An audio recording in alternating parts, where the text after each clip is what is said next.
بسم اللہ الرحمن الرحیم۔ السلام علیکم ناظرین، آج کے رن ڈاؤن میں 4 خبریں بڑی امپورٹنٹ ہیں۔ سب سے پہلی خبر،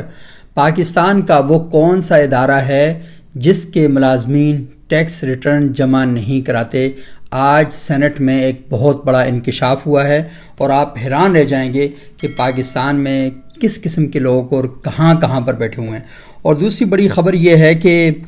پاکستان کا ایک علاقہ ہے جہاں 4 مہینے سے دھرنا جاری ہے، لیکن اس دھرنے کا کوئی اختتام نہیں ہو رہا، اس دھرنے کا کوئی انجام نہیں ہو رہا۔ پاکستان میں سیاسی جماعتوں کے دھرنوں کو پاکستان کا میڈیا کور کر رہا ہے، لیکن اس دھرنے کو کوئی کور نہیں کر رہا۔ اور تیسری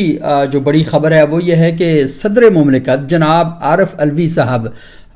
پرابلم کریٹ کرنے کی کوشش کر رہے ہیں، آئینی بحران پیدا کرنے کی کوششیں کر رہے ہیں، اور آج مختلف سیاسی جماعتوں کے رہنماؤں نے کس طریقے سے صدر مملکت کو آڑے ہاتھوں لیا، اس پر ہم تھوڑی سی بات کریں گے۔ اور چوتھی بڑی خبر یہ ہے کہ پنجاب میں پہلی بار، پاکستان کی تاریخ میں پہلی بار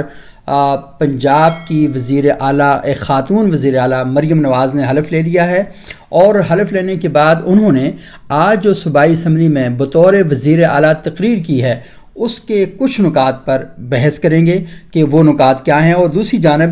سندھ میں وزیر اعلیٰ سید مراد شاہ نے تیسری بار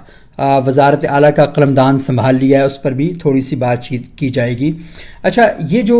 سب سے پہلے ہم تھوڑی سی بات اس پر کریں گے کہ گزشتہ روز آپ نے دیکھا کہ اچھرا لاہور میں شاپنگ کرتے ہوئے ایک خاتون جس نے ایک ایسا لباس پہن رکھا تھا جس پر عربی خطاطی کی گئی تھی، اور عربی خطاطی میں حلوہ لکھا ہوا تھا جس کا معنی میٹھا، خوبصورت اور حسین ہونے کے ہے، اور اس پر وہاں لوگوں نے کہا کہ قرآن کی آیات کو اس نے اپنے کپڑوں پر لکھا ہے اور اس کے اوپر چڑھائی کرنے کی کوشش کی۔ اور کچھ وہاں پر غیرت مند ایسے بھی تھے جنہوں نے اس خاتون سے کہا کہ تم اپنے کپڑے یہاں پر فوراً اتارو، مطلب حالات چیک کریں۔ اور پھر اس کے بعد وہ خاتون جب پناہ لینے کے لیے ایک ریسٹورنٹ میں تھی تو وہاں پر ایک مولوی صاحب اچھل رہے تھے، کود رہے تھے، اور انہوں نے کہا کہ میں اس کو تو اس وقت گولی مارنے والا تھا۔ خیر بہرحال وہاں پر شہر بانو نقوی صاحبہ جو ہیں وہ وہاں پر پہنچیں اور انہوں نے بڑی جرت کا، بڑی بہادری کا مظاہرہ کیا۔ آج پورے پاکستان نے ان کی جرت اور بہادری پر انہیں مبارکباد اور خراج تحسین پیش کیا ہے، اور نو منتخب وزیر اعلیٰ پنجاب مریم نواز صاحبہ نے کہا ہے کہ وہ انہیں اپنے آفس بلائیں گی اور وہاں پر ان کو شاباش دیں گی۔ میرا تو خیال یہ ہے کہ انہیں پارلیمنٹ پنجاب صوبائی اسمبلی میں بلانا چاہیے اور وہاں پر سارے اراکین اسمبلی کو کھڑے ہو کر ان کو پرجوش طریقے سے خراج تحسین پیش کرنا چاہیے کہ کل اگر شہر بانو نقوی صاحبہ نہ ہوتی تو یقین مانیے کہ وہاں پر اس بپھرے ہوئے انسانیت سے عاری اور متشددانہ سوچ رکھنے والے ہجوم نے اس خاتون کو مار دینا تھا اور پوری دنیا میں پاکستان کا چہرہ مسخ ہونا تھا۔ اس خاتون نے بڑی بہادری کے ساتھ، شہر بانو نقوی صاحبہ نے انہیں لیا، ان کی اپنی جان جا سکتی تھی، کل جو کچھ انہوں نے کیا ان کی اپنی جان کے لیے مسائل تھے، لیکن وہاں سے وہ نکلیں اور میں نے دیکھا کہ جب وہ لوگوں کو چیختے ہوئے سمجھانے کی کوشش کر رہی تھیں تو ان کی یہ رگیں پل ہو رہی تھیں، یعنی وہ شاید زندگی میں اتنا اونچا کبھی نہ بولی ہوں جس طرح کل وہ چیخ کر بولی۔ آج انہوں نے یہ بات بھی کہی ہے کہ اگر وہ اس وقت نہ چیختیں اور چیخ کر لوگوں کے جذبات کنونس کو ٹھنڈا کرنے کی کوشش نہ کرتیں تو شاید وہاں پہ صورتحال بہت بدتر ہو جاتی۔ تو شہر بانو نقوی صاحبہ کو پوری قوم کا سلام، اور ہم اپنے ملک کے اندر ایسی قابل فخر بیٹیوں کو اور ایسی قابل فخر خواتین کو سلام پیش کرتے ہیں۔ انہوں نے جس بہادری کا، جس جرت کا مظاہرہ کیا، ان پر پوری قوم آپ کو سلام پیش کرتی ہے۔ اور میں ذاتی طور پر بھی، اور آج ہمارے کئی دوستوں کے ساتھ بات چیت ہو رہی تھی، سب نے اس بات پر اتفاق کیا کہ پاکستان کا سب سے بڑا جو سول اعزاز ہے وہ شہر بانو نقوی صاحبہ کو دیا جائے، اور صرف انہی کو نہیں بلکہ چترال مسجد کے جو امام تھے جنہوں نے اسی طرح کے ایک الزام میں وہاں پر اپنے ایک بندے کو بچایا تھا اور دروازے کے سامنے آ کر کھڑے ہو گئے تھے، اور وہاں پر انہوں نے یہ بات کہی تھی کہ آپ اس شخص کی طرف صرف اس صورت میں بڑھ سکتے ہیں کہ جب آپ میری لاش سے گزر کر جائیں گے۔ تو یہاں پر انہوں نے یہ کام کیا تھا، جس طرح ہم نے سیال کوٹ والے واقعے میں عدنان نامی لڑکے کو ایوارڈ دیا تھا، اس طرح سوسائٹی کے ان ہیروز کو سلام پیش کریں، ان کی قدر کریں کہ انہوں نے انسانی جانوں کو بچایا اور معاشرے میں ایک بہت بڑا کنٹریبیوشن کردار ان کا تھا۔ اچھا، اس کے ساتھ ساتھ جو میں نے پہلی خبر آپ کے ساتھ شیئر کی کہ آج سینٹ میں اجلاس سے خطاب کرتے ہوئے جماعت اسلامی کے رہنما سینیٹر مشتاق خان نے دعویٰ کیا ہے کہ فیڈرل بورڈ آف ریونیو یعنی FBR کے 10,000 ملازم ٹیکس ریٹرن جمع نہیں کراتے۔ یعنی یہ وہ ادارہ ہے کہ جو لوگوں سے ٹیکس ریٹرن کی فائلیں لیتا پھرتا ہے اور وہ خود اس کے 10,000 ملازم جو ہیں وہ ٹیکس ریٹرن جمع نہیں کراتے۔ انہوں نے کہا کہ سرکاری ملکیتی ادارے عوام کے ٹیکس کے 458 ارب روپے کھا رہے ہیں۔ ان سرکاری ملکیتی اداروں کی کارکردگی صفر ہے۔ سرکاری ادارے عوام کو سہولت دینے میں ناکام ہو گئے ہیں۔ انہوں نے کہا کہ پاکستان میں سرمایہ غریب سے امیر کی طرف جاتا ہے۔ موجودہ ماڈل غریبوں کا نوالا چھیننے والا اور امیروں کو نوازنے والا ہے۔ پاکستان کی 40% آبادی غربت کی لکیر سے نیچے ہے۔ انہوں نے کہا کہ FBR کے 10,000 ملازم ٹیکس ریٹرن جمع نہیں کراتے۔ پاکستان میں غربت بڑھ رہی ہے جبکہ جنوبی ایشیا میں فی کس آمدنی بڑھ رہی ہے۔ سینیٹر مشتاق کا کہنا تھا کہ سرکاری ملکیتی اداروں کا خسارہ کل GDP کا 10% تک پہنچ گیا ہے۔ جو ریاستی ادارے چل نہیں سکتے ان کی نچکالی کر دی جائے۔ بہت ہی اہم اور بڑا امپورٹنٹ سٹیٹمنٹ تھا سینیٹر مشتاق صاحب کا آج سینٹ کے اجلاس کے دوران۔ تو اب آپ خود سوچ رہے ہیں کہ جب اس طرح کے لوگ پارلیمنٹ میں مطلب ہے کہ اداروں کے اندر بیٹھے ہوں گے تو ادارے کیسے چلیں گے۔ دوسری جو بڑی امپورٹنٹ خبر ہے کہ 4 مہینے سے جنوبی وزیرستان میں وزیر قبائل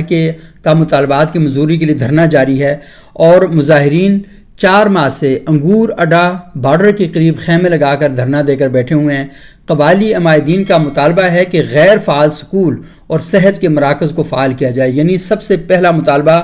غیر فعال سکولوں کو اوپن کرو، ہماری نسل کو پڑھنے دو اور ان کے ہاتھوں میں کتاب دو، ان کے ہاتھوں میں قلم دو، ان کے ہاتھوں میں کلاشن کوفے مت پکڑاؤ اور انہیں سکولوں سے دور رکھ کر دہشت گرد مت بناؤ، اور صحت کے جو مراکز ہیں انہیں فعال کرو، بجلی، موبائل سگنل اور انٹرنیٹ کی سہولیات فراہم کی جائیں۔ مطالبات پورے ہونے تک دھرنا جاری رہے گا۔ پوری دنیا میں اگر کوئی سنے کہ پاکستان کے ایک علاقے میں وہ لوگ جن کے بارے میں آپ یہ باتیں کرتے ہیں کہ وہ دہشت گردی کی طرف مائل ہوتے ہیں، وہ 4 مہینے سے بیٹھے ہوئے ہیں، ریاست پاکستان سے مطالبہ کر رہے ہیں کہ آپ ہمارے سکولوں کو اوپن کریں، ہمارے اسپتال اوپن کریں، ہمیں بجلی فراہم کریں، موبائل سگنل پورے دیں، انٹرنیٹ کی سہولیات فراہم کریں، اور آپ ان کے مطالبات نہیں مان رہے تو پوری دنیا سر پکڑ کر بیٹھے گی کہ کیا آپ نے بطور سزا یہ علاقہ رکھا ہوا ہے کہ آپ ان لوگوں کو سہولیات فراہم نہیں کر رہے۔ اور ڈپٹی کمشنر صاحب، یہ جو افسر ہیں، وہ فرماتے ہیں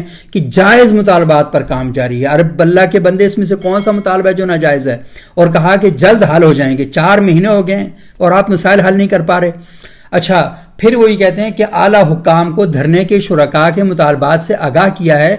بعض مسائل مرکزی حکومت ہی حل کر سکتی ہے۔ یہ مرکزی حکومت، یہ صوبائی حکومتیں، یہ ڈپٹی کمشنر، یہ پورے کا پورا ادارہ عوام کے ٹیکسوں سے چلنے والے، یہ کس مرض کی دوا ہیں؟ یہ کرنا کیا چاہ رہے ہیں اس معاشرے کے اندر؟ تو 4 مہینے سے احتجاجی دھرنا جو ہے وہ جاری ہے اور اس کے علاوہ وہاں پر کچھ بھی نہیں ہو رہا۔ تو یہ بہت ہی امپورٹنٹ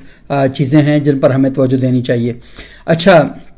مریم نواز صاحبہ نے آج حلف لے لیا اور وزیر اعلیٰ سندھ تیسری بار مراد علی شاہ صاحب سندھ کے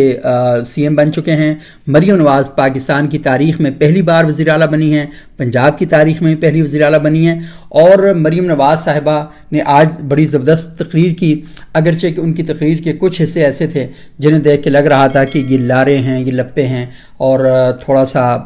مسکا شسکا لگایا انہوں نے، لیکن بعض باتیں بہت ہی امپورٹنٹ کی۔ اسپیشل انہوں نے ایئر ایمبولینس کے حوالے سے جو بات کی ہے، اچھا اس کے علاوہ رمضان پیکج کے حوالے سے بات کی ہے، 60 لاکھ گھروں تک جو کھانا مطلب ہے کہ ضروریات زندگی کی بنیادی چیزیں فراہم کرنے کی باتیں کی ہیں۔ مریم نواز صاحبہ کے اعلانات بہت زبردست ہیں، بہت خوش آئند ہیں، لیکن یہ سرخ فیتے کی نظر نہ ہو جائیں۔ اور آپ جانتے ہیں کہ پاکستان میں مسلم لیگ نون کے ورکر آگے ہو جائیں گے، MNAs MPAs آگے ہو جائیں گے، اور مجھے اپنے بچپن کا ایک واقعہ یاد ہے کہ ایک صوبائی وزیر تھے، ایبٹ آباد سے ان کا تعلق تھا، اور بینظیر صاحبہ کی حکومت میں غریب لوگوں کے لیے تھیلے میں ایک پورا عید گفٹ بنایا گیا تھا، اور میں نے دیکھا کہ وہ کم از کم کو 300-400 عید گفٹ صرف ان کے گھر کے گودام میں پڑے ہوئے تھے۔ تو یہ نہ ہو کہ مریم نواز صاحبہ جس پیکج کا اعلان کر رہی ہیں اور وہ لوگوں تک نہ پہنچ سکے اور وہ ہو۔ مریم نواز صاحبہ ان کا بڑا اثر اس وقت جس طریقے سے آج وہ بات کر رہی تھیں، تو مجھے تو ایسا فیل ہو رہا تھا کہ نواز شریف صاحب، شہباز شریف صاحب، حمزہ صاحب ان کی اپنی جگہ پر ایک ہے، لیکن یہ کہ بہت سافٹ سپوکن اور بڑے اچھی طریقے سے انہوں نے گفتگو کی اور بڑا ٹھہراؤ تھا، بڑی دیر تک وہ گفتگو کرتی رہیں۔ اور نواز شریف صاحب کے بعد وہ اپنے خاندان کی واحد کرشماتی شخصیت ہیں، سہیل ولائی صاحب نے بڑا ان کے بارے میں تجزیہ کیا تھا کہ وہ کراؤڈ پلر بھی ہیں، جارحانہ اور جذباتی سیاست کرتی ہیں، اور والد نے جب مقتدرہ کے خلاف مزاحمت کی تو شانے سے شانہ ملا کر ان کے ساتھ کھڑی ہوئیں، نہ جیل سے گھبرائیں نہ ہی نیب کے احتساب سے۔ اور ان کی جو بہادری ہے اور ان کا جو سٹائل ہے وہ لوگوں میں بڑا پاپولر ہوتا جا رہا ہے، اور مجھے ایسا لگ رہا ہے کہ محترمہ بینظیر بھٹو کے بعد مریم نواز دوسری سیاستدان کے طور پر پاکستان کی سب سے ایک بڑا زبردست اور نمایاں میسج بھیج رہی ہیں۔ اور ان کے بارے میں جو اعتراضات کیے جاتے تھے کہ انہیں جیل کی ہوا نہیں لگی، صنعت کار کی بیٹی ہیں اور سیاست ان کو ایک جبری طور پر ان کو اس میدان میں آنا پڑا، کلثوم نواز صاحبہ ان کو سیاست میں ایکٹیو کیا انہوں نے، لیکن یہ ہے کہ مریم نواز نے سامنے آ کر یہ ثابت کیا کہ ہاں وہ ان ساری چیزوں کی اہلیت بھی رکھتی ہیں اور صلاحیت بھی رکھتی ہیں، لیکن ان کا جو امتحان ہے وہ آج پہلا دن ہے، یہاں سے شروع ہو رہا ہے، اور انہیں اس بات کو دیکھنا پڑے گا کہ 5 سال بعد جب وہ سرزمین پنجاب سے اپنا اقتدار مکمل کر کے جاتی عمرہ کی طرف بڑھ رہی ہوں گی، تو ان کے ہاتھ میں یہ ہونا چاہیے کہ آج جو انہوں نے تقریر کی ہے اس میں سے تقریر میں سے کن کن چیزوں کو انہوں نے پورا کیا اور کن کن چیزوں پر عمل درآمد کیا۔ Maryam Nawaz, good luck to you, لیکن ہم اس بات کی امید کرتے ہیں کہ آج کے بعد آپ